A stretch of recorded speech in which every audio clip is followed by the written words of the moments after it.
Es docente universitario, investigador, experto en documentación y desde 2006 ostenta el cargo de coordinación de la unidad de difusión de la Biblioteca Valenciana. Me estoy refiriendo a Miguel Muñoz Feliu. Muchas gracias por estar aquí, Miguel. Es un placer siempre de la biblioteca. Miguel, siempre le dices a tus alumnos de la Universidad Politécnica de Valencia que la formación es un bien que le durará toda la vida. Lo repites porque estás convencido de que tus estudios te han hecho el profesional que eres y te han sacado adelante, es decir, por propia experiencia o porque has visto que la gente que tiene un oficio o una carrera se le presentan mayores oportunidades de éxito en este mundo. Yo creo que en el mundo actual la formación es seguramente el valor más importante. El valor más importante para el desarrollo profesional, pero también para poder conocer, interpretar el mundo que nos rodea de una manera adecuada. ¿Y tus alumnos tienen sus ideas claras o tú has también actuado de orientador? Yo creo que el profesor tiene que actuar de orientador y de animador, ¿no?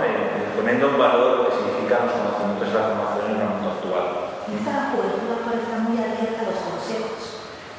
Una parte de ella sí, lo que pasa es que también está muy influida por lo que serían los éxitos fáciles. Es decir, en una sociedad en la cual los programas de televisión, el famoseo, el cual el famoso no ha triunfado por haber, no sé, no haber ganado el premio Nobel o haber ganado el premio Planeta, sino por haberse acostado con uno con otro, o porque resulta que en un programa de cotilleos pues habla de uno o de otro, y simplemente con ese tipo de currículum, entre comillas, ha llegado a donde ha llegado.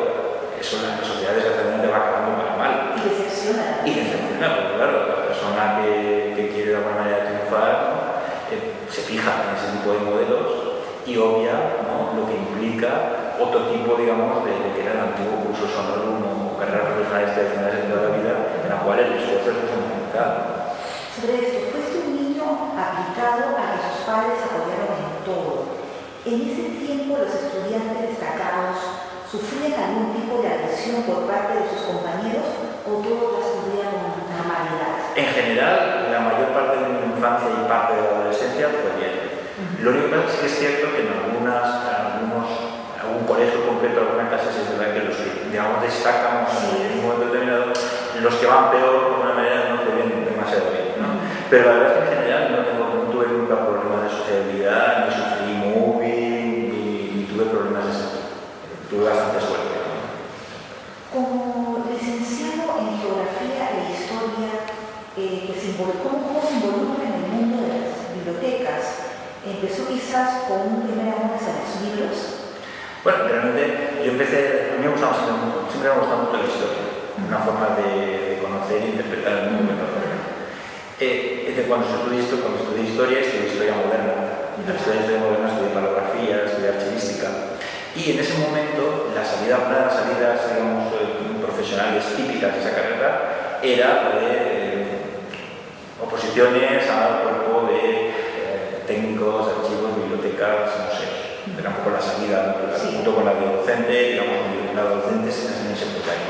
Como las oposiciones de docencia en secundaria eran complicadas, en ese momento no era que haya tenido, era muy difícil acceder, me volqué, digamos, por ese camino. Entonces fue que empecé a preparé posiciones por ese camino que tenían ya que ver con parte de lo que yo había estudiado en mi especialidad, porque yo había estudiado palografía, había estudiado archivística. Sí. Pero tú que eres un experto en historia, ¿cómo ves estos libros que se refieren a sucesos del pasado, que tratan de moda, los romanos y todos esos temas? ¿Piensas que hay velocidad o hay mucha fantasía en esos libros? En las novelas históricas, bueno, es que claro, ahí hay de todo. Yo creo que hay escritores que se toman muy en serio la realización de una novela histórica. Por ejemplo, Santiago Costello. ¿Te gusta? A mí me encanta Santiago Costello. Además, creo que es una persona que tiene... se nota mucho que detrás de esa novela, en la cual evidentemente hay fantasía, hay relato, hay una creación de algo, de una novela que engancha a los lectores, pero que está basada en una investigación previa muy seria. Y de hecho, prácticamente esas novelas históricas son algo más que una novela histórica. En cierto modo son casi como un pequeño tratado de historia aplicada, ¿no? De una manera, es una forma muy interesante de aproximarse a la historia. Yo creo que es una buena forma. a mí me parece que la novela histórica bien escrita, la novela histórica está basada de alguna manera, que es amena, pero que a la vez no inventa, que es rigurosa, no inventa, que el novelista es también un historiador, en el sentido de que se ha preocupado de documentarse, etc. Yo creo que es una buena herramienta para acercarse a la historia, al conocimiento del pasado y también a la interpretación del presente, porque al conocer el pasado muchas veces no vamos a poder comprender mejor el presente. Y hacia dónde vamos. Efectivamente, yo creo que es muy importante. Cuando no estás inmerso en libros de tu especialidad, ¿qué tipo de literatura prefieres? Ya me has echado de historia. A mí siempre me ha gustado mucho la poesía. ¿Ah, sí? Sí, siempre me ha gustado mucho la poesía. Como poesía española, la poesía española, latinoamericana, por supuesto, siempre me ha gustado mucho. Generación del 27, etc. Siempre. Sí, yo sí lo conozco. ¿Y los tienes por ahí? Los tengo inéditos, pero nunca se sabe, le he dado muchas vueltas. Sí. Tiene que llegar ese momento. Si tuviera que decir, me dedicara al mundo de la literatura, creo que el género en el que yo me desarrollo. Pero sería la libre. ¿Y de qué tema, por curiosidad, te gusta escribir? De todo, en general de la existencia, más de temas de sentimental, más de sentimientos, más de emociones. Esa poesía que cuando lees el poema de alguna manera te impacta de una manera que llega a profundo al ser. No es la poesía de rimas fáciles, no soy ese tipo de poesía así, de chascarrillos. Parte de tu prioridad laboral se halla en la Biblioteca Valenciana, pero en verdad has dejado atrás del todo la historia porque eres licenciado, como ya sabemos, en historia moderna. ¿Vuelves a la historia cada cierto tiempo? Bueno, en cierta manera nunca he dejado la historia, aunque estamos utilizando documentación y luego pruebas de ediciones como tengo archivos y bibliotecas. De hecho, mi tesis doctoral, que la leeré dentro de muy poco, si Dios quiere, el 1 de diciembre, es una combinación entre historia y bibliotecas. De hecho, se llama Bibliotecas y Desamortización en la ciudad de Valencia. Por tanto, se combinó perfectamente a ambos aspectos. Ya has tocado hace un momento la historia, pero quiero reforzar ese punto. No le damos la importancia que se merece a nuestra historia. Vivimos de espaldas a ella. ¿Por qué crees? Yo creo que el vivir el presente sin el día a día, sin una reflexión de los porqués de la situación en la que nos movemos, no es bueno. Yo creo que en ese sentido la historia ha sido muy incómoda para el pueblo. Yo creo que es incómoda, porque implica una reflexión, un conocimiento del pasado y una reflexión sobre la sociedad actual. Si tuviera que mencionar 3 hechos vitales de la historia de Valencia que están dejados de lado, ¿cuáles serían y por qué razón? ¿Dejados de lado? Sí, dejados de lado. ¿Dejados de lado? Sí. No sé si dejados de lado, pero bueno, no sé si dejados de lado porque realmente tiene mucha importancia, pero sigue siendo para mí fundamental lo que sería el 9 de octubre y lo que implicó el 9 de octubre, ¿no? El cambio de la Valencia musulmana a la Valencia cristiana. Dejado de lado no sé si se han sacado todos los hechos primordiales. Y quizás relacionado con ese hecho, otra fecha también importante fue la 1609, la expulsión de los moriscos. Como en un momento determinado, en una sociedad se expulsa a una tercera parte de la población. ¿Cómo podríamos traer esos temas a la actualidad, hacerlos vigentes? ¿De qué manera crees? ¿Una campaña? ¿Películas tal vez? Las películas yo creo que hacen mucho. Yo creo que sería sobre todo una cuestión de contar, o sea, de traer estos temas, pero con el lenguaje del siglo XXI. Es decir, en otro tiempo pues se hacían centenarios, exámenes, muchos discursos. Ahora lo que se precisa son obras de teatro, son películas, cómics. Y a lo mejor la música, ¿no? La música también, es decir, que sea con el lenguaje actual, con el lenguaje del siglo XXI. Mucha gente asegura que a nadie le gusta realmente estudiar, que algunos lo hacen por obligación. El amor por el aprendizaje, por adquirir conocimientos, ¿es algo natural o una especie de habilidad adquirida? Te lo pregunto por la cantidad de estudios que has hecho. Yo creo que tiene que haber cierto gusto por el aprendizaje. Si uno no hace las cosas por esfuerzo, llega un momento determinado que se puede llegar a estudiar más allá. Si lo que uno estudia es algo como que gusta porque hay un aspecto vocacional detrás, esos esfuerzos no son tan esos esfuerzos. Es, de alguna manera, hay que tener cierta disciplina, pero es una dulce disciplina.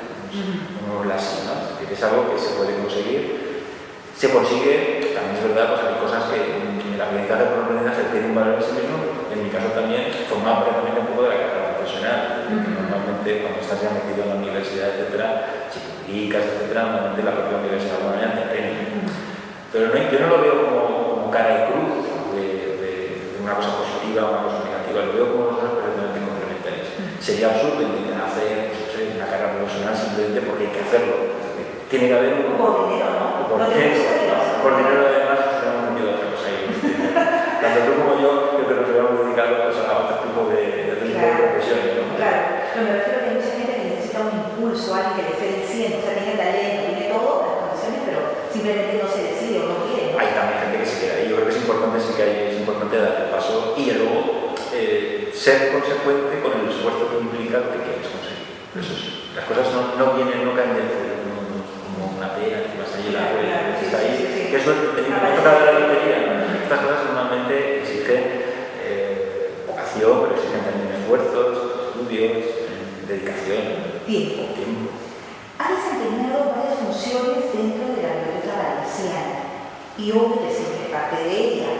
¿Cuál es el valor que le das a trabajar en el recinto donde se guarda la memoria de nuestra vida? Para mí es fundamental, es un honor trabajar en una biblioteca como esta, porque es la Biblioteca Nacional de toda la Comunidad Valenciana.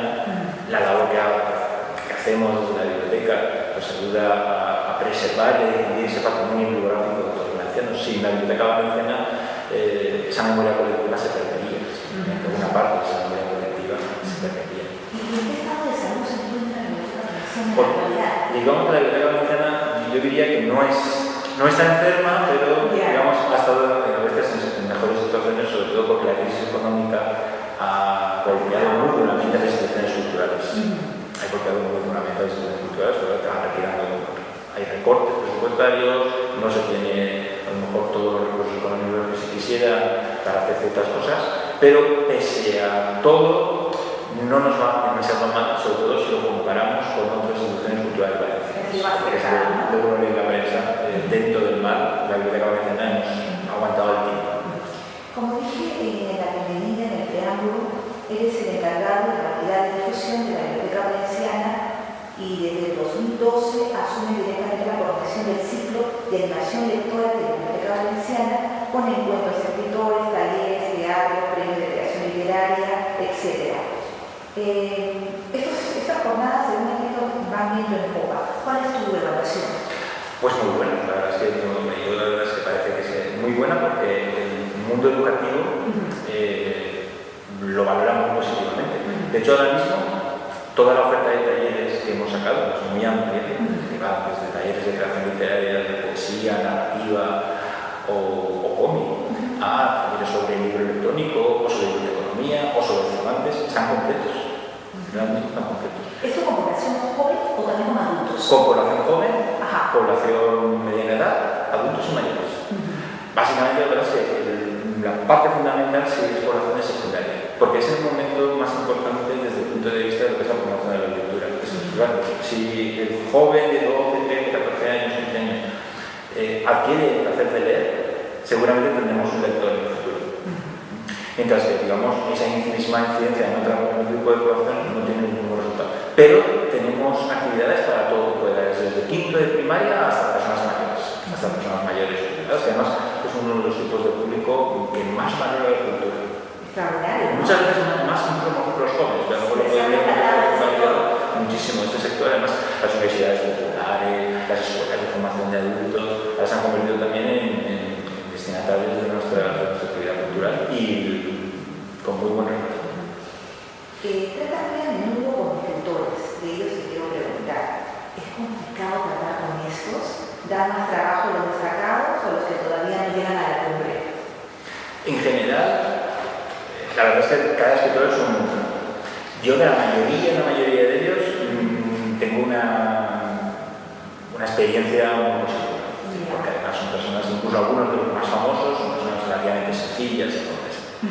Si tuviera que elegir desde el punto de vista humano, creo que las personas que no han llegado aún a la cumbre son más modestos. Son más modestos, yo creo que además se lo trabajan más. No sé, tomar también esto es injusto, porque hay gente también muy conocida, es que eran personas muy sociables, a las cuales ha dado gusto traerlos, pero que están muy bien. También han puesto en marcha nuevas formas de acercar a la gente a la Biblioteca Valenciana y al monasterio de San Miguel de los Reyes, por las noches, ¿no? Con música. O visitas teatralizadas, o visitas virtuales, que son novedades, digamos, relativamente recientes. Claro, es que esto que comentabas tú antes también, como hablabas de acercar la historia. Hay que de alguna manera buscar las formas en las cuales el siglo XXI. Nosotros teníamos un programa de visitas guiadas que sigue funcionando, digamos, visitas guiadas más o menos habituales, al edificio, etcétera, guía, explica, pero nos dimos cuenta que, que funcionaban bastante bien, había que seguir completando, haciendo más atractivas las visitas. Incorporamos, por ejemplo, visitas teatralizadas, actores que cuentan la historia del edificio, o visitas virtuales, cualquier persona en internet puede hacer una visita virtual. Sí, además, relativamente reciente. Todas esas son novedades en relación a los últimos años que están funcionando bien. De la Junta Directiva de la Sociedad Bibliográfica Valenciana, Jerónima Galés, que se llama así en honor de la primera mujer impresora. ¿Tienes idea de cuántas mujeres impresoras hubieron a partir de esa pionera? Poquísimas. Sí. Hay que tener en cuenta que además tiempos, ¿no? Jerónima, sí, es que eran unos tiempos en los cuales la mujer, aunque realmente muchas veces era la que llevaba el negocio, su nombre quedaba oculto. De hecho, en la palabra Jerónima Galés no la vamos a encontrar en los corazones de las obras que imprimió ella. Ella aparece siempre como la Biblia de. Ella se casó con dos impresores conocidos, uno de los Ney, del linaje de ella fue esposa y madre digamos, de un linaje de impresores muy conocidos, y luego después de pero son impresores que dejaron una vida muy jovencita con niños muy pequeños, y ya tuvo que hacerse cargo del negocio. Y ella realmente es la impresora, sí, pero cuando ves los colofones siempre verás la viuda de Cornell, viuda de Huete, muy injusto. Eso pasa a lo largo del tiempo. Es decir, hay veces en las que la mujer asume, digamos, el papel de alguna manera, el rol, porque más familiar es de su marido, pero desgraciadamente el nombre sin embargo no aparece. Es decir, es muy injusto. Pasa que, claro, afortunadamente ha habido investigaciones que de alguna manera han rescatado esas mujeres que de alguna manera estaban ocultas, ¿no? Es decir, porque Jerónima Galés realmente, si no hubiera sido por ciertas investigaciones, no sabemos ni siquiera muy bien que existía Jerónima Galés, o no sé muy bien lo que significa. Es decir, era simplemente como un añadido de esa en los materiales. Sí, relativamente Jerónima Galés, relativamente. De hecho, el nombre de la Sociedad Bibliográfica Valenciana Jerónima Galés se buscó estrictamente eso, es una sociedad que tiene ya 20 años, porque era el año de la mujer. Entonces se buscó poner un nombre, de alguna manera, que era un nombre muy ligado a la historia de la imprenta valenciana del siglo XVI, que fue muy importante, y que sin embargo, pues no se le había hecho el nacimiento que ya, efectivamente. Siempre se están como hasta la sombra incluso de sus maridos muertos. Les lo digo en el nivel de los libros. Los libros colofón, impresos por quién, la viuda de. ¿Y quién era esa viuda? ¿Y quién es la viuda? Y luego esa viuda que se vuelve a casar y que la viuda enseguida, esa misma mujer. Y nuevamente la sombra. Eso pasa prácticamente hasta bien avanzado simplemente. Es decir, Y sobre la mujer, sobre la labor de la mujer bibliotecaria, Miguel, que no podemos dejar de mencionar, ¿cuál es el lugar que ocupa en la actualidad y cómo se valora su trabajo? Yo creo que la profesión de bibliotecaria ha estado muy ligado a la mujer, sobre todo por este carácter pedagógico, ¿no? El bibliotecario docente, las maestras, muchas veces a maestras o maestros, entonces ayudan de alguna manera unidas. Y de hecho ha habido bibliotecarias invisibles, muchas han pasado por Valencia, como María Moliner. María Moliner, antes del famoso diccionario de María Moliner, fue bibliotecaria. Mucha gente lo desconoce. Luego fue, digamos, represaliada de la guerra, se pudo dedicar a todas estas labores y dieron frutos maravillosos como el diccionario. Hasta 2007 fuiste miembro de la Junta de Gobierno de la Asociación Valenciana de Especialistas en Información, ABEI. donde desempeñaste el papel de vocal de formación y vocal de relaciones con los medios de comunicación. ¿Ha mejorado en algo los hombres y mujeres de prensa valencianos a la hora de dar la información o todo sigue exactamente igual? La prensa, yo Sí, no tengo claro. una visión demasiado positiva, no por nada, sino prensa, sobre todo en ámbitos culturales, desgraciadamente muchas veces quedan manos del becario que se encarga, el último becario que ha llegado de toda la cultural. Igual que, por ejemplo, como cualquier diario de provincia, ¿dónde está la sección de cultura? Normalmente está atrás, reducida, atrás, ocio, y queda ahí en Sí. todo de todo. Entonces, desgraciadamente, lo que es al menos la prensa cultural valenciana, salvo algunas honrosas excepciones, muchas veces no tiene esa especialización que debiera tener para poder hacer su labor. Entonces, ¿qué ocurre? Que se vive mucho de lo que dicen las agencias de prensa, el corta y pega de notas de prensa, la posibilidad Que no se evalúa tampoco. no se evalúa. Hay muchos errores. Yo, de hecho, muchas veces desde la Biblioteca Valenciana se piden borradores de notas de prensa. Nosotros, como tal institución, no podemos emitir notas de prensa, tiene que hacerse señalita, y desgraciadamente a veces en el camino entre los periodistas o los becarios, porque muchas veces son becarios que están en ese camino, que no tienen a lo mejor esa formación sólida que realmente precisa ese tipo de asuntos, estos conocimientos de la cultura. Claro, hay veces ocurre algo muy chocante. A nosotros nos hace luego gracia cuando perdemos la nota de prensa formal que han sacado ya y que además está realmente. A prisa también, ¿no? Sí, deprisa, corriendo. Se tiene que saber mucho para hacer bien realmente una nota. Y luego falta también lo que sería ese contraste de fondos. Se coge lo primero que se hace, se publica. Simplemente son que se preocuparon un poco, se tenía que contrastar cuando alguien dice algo, simplemente mirar algo de la nota, pues simplemente echar un vistazo a la enciclopedia, coger algunas estadísticas. No sé. En cultura, desgraciadamente, al menos en la prensa valenciana, hay mucho que mejorar. Hay mucho que mejorar. Miguel, ¿qué tienen en común viajar, el cine, la música pop o clásica, los juegos de cartas? ¿Qué tipo de hombre sale de todo eso? Bueno, pues la verdad es que no sé si sabría responder con una palabra, pero son todos hobbies que a mí me gustan. Supongo que es el tipo, no sé, creo que es un tipo de, no sé, hobbies así interesantes. Yo creo que tienen detrás de viajar muchas cosas, viajar, conoces otros mundos, conoces otros gente, conoces otras culturas, saboreas otras comidas. Creo que la música es todo el mundo, damos música y poesía juntas. Claro. Los poetas de nuestro tiempo no muchas veces son los cantautores, ¿no? Sí. Bueno, pues yo creo que... Pero bueno, reflejan muy bien mis hobbies. Salía para personas parecidas a mí con esa combinación. Se te ve siempre tranquilo, sereno. Nunca nada rompe tu equilibrio. Y realmente a veces sí, pero intento que no. Intento que no. Creo que es importante mantener un cierto equilibrio interior que se vea. Yo creo que es importante. Pero en este mundo es como todo. Todos en algunos momentos, pues de alguna manera, pues, las situaciones o determinados acontecimientos nos sobrepasan y perdemos, vamos a ser guiados. Pero yo creo que es uno de los valores que más valoran las personas, es situación equilibrada, de poder mantener la calma en situaciones a veces incluso pueden ser tensas, ¿no? Es importante. Contigo ha quedado demostrado que la gente vinculada a los libros, a las bibliotecas, a la cultura, no es aburrida. No debe ser aburrida. No debe ser aburrida porque apañado donde están las bibliotecas, los libros y la cultura, pues nos hemos aburrido. Es que yo creo que no tiene nada que ver con aburrimiento. Es que es todo lo contrario. Un buen libro nunca se aburrido. Una biblioteca que realmente funcione, es una biblioteca que esté en internet, que haga visitas actualizadas, que haga actividades culturales, es la biblioteca del siglo XXI que queremos todos. La cultura no debe ser aburrida nunca.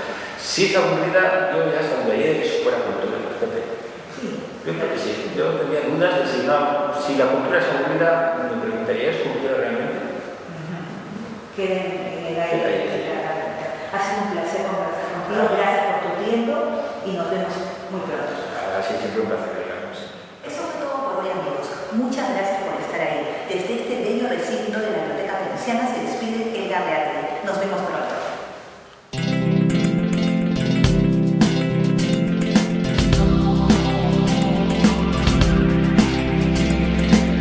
Si alguien te dice que existen verdades eternas, hombres infalibles,